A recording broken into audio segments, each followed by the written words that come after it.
is, which path will you choose?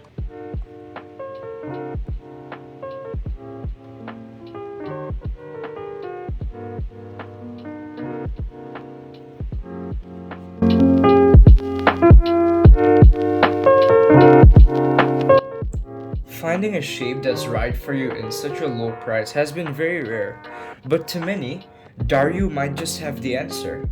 This is the EM908 Victor. In nowadays, while finding a mice for any game or any sort of use, shape is king, so I'll get into that first of all.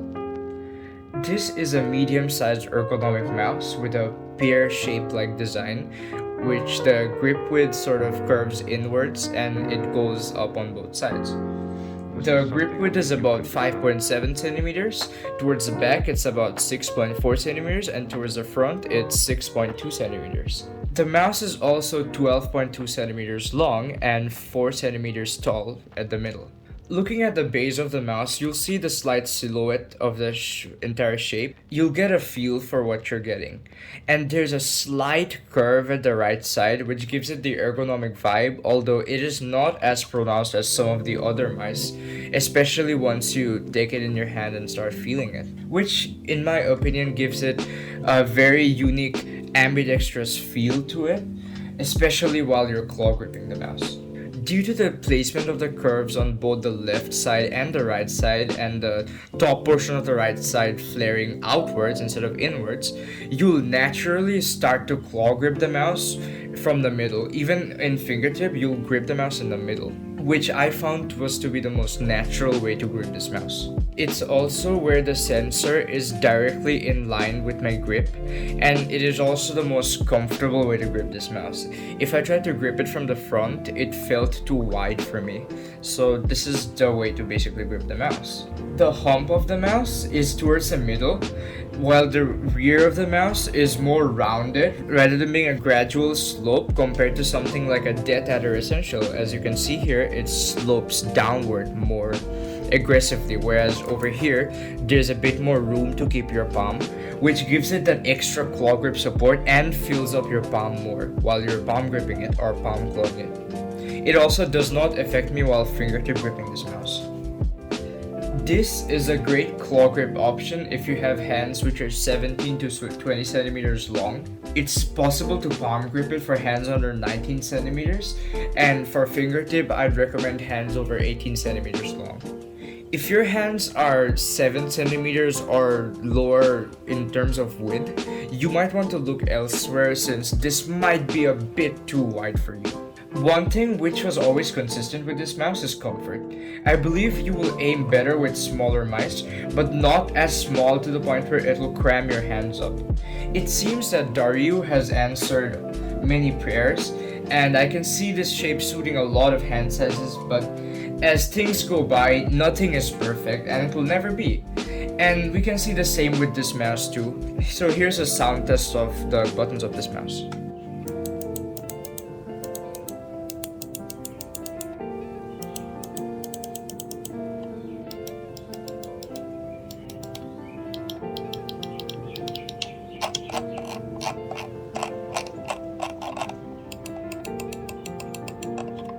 The side buttons are well sized and placed, but they do have a bit of play on them, as you can see. And the back one has a good amount of post travel. They're not premium, but they do get the job done, and are decent at games. The main clicks are Huano 50Ms, and they're light and crispy and can be spammable. In my opinion, they're better than a lot of newer and expensive mice. The scroll wheel, however, is on the lighter side, and I wish it was more tensioned. Again, something which doesn't affect normal gaming usage but speaks for the price, which is fine for 1500 tacos. The mouse gates are white PTFE, and they're rounded and not scratchy at all. It glides very well in most mousepads, which is pretty rare to see at this price point. The sensor is a Pixar 3325, which is renamed to ATG 4090 for some reason. It is rated at 6000 DPIs and has a 100 IPS tracking speed. There's no polling rate issues or DPI deviation, and the mouse didn't spin out in game, but I could get it to spin out if I flicked extremely hard and fast on the desk. It tracks pixel by pixel well, and the lift-off distance is around 1mm. No real complaints here, except the mouse does come preset at 500 Hz or 125 Hz depending on the quality control for some reason. So you will have to get the software and set it to 1000 Hz refresh rate. The build quality of this mouse is really good.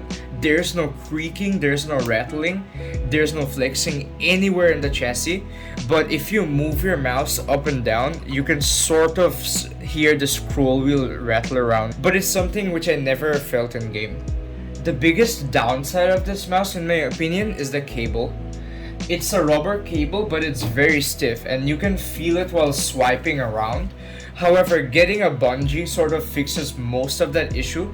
I can still feel the cable while moving it around, but it truly doesn't bother me as much as it did while using it without the cable. So I do recommend picking up a bungee if you want to truly use this mouse up to its potential. The mouse is 87 grams, but it's really well distributed to the point where it feels slightly lighter than 87.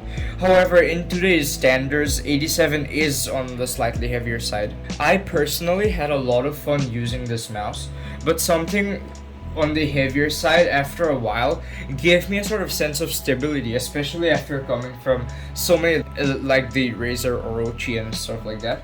It sort of gave me a sense of stability, especially playing games like Valorant or CSGO, but I could sort of feel the weight holding me back a bit while playing games like Fortnite and whatnot.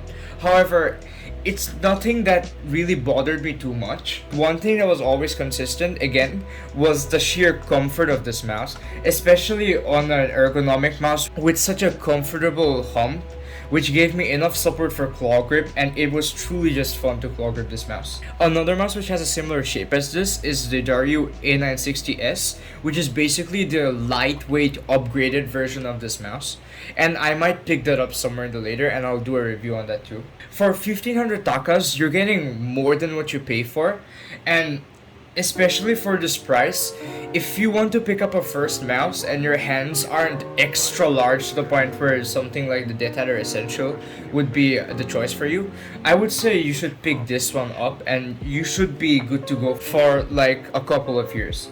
I would like to thank Blisstyle for sending out this review unit to me. They have a huge collection of peripherals in their store. You can check them out. The link will be in the description. If you've watched till far, do consider subscribing, and I'll catch you in the next one. Peace.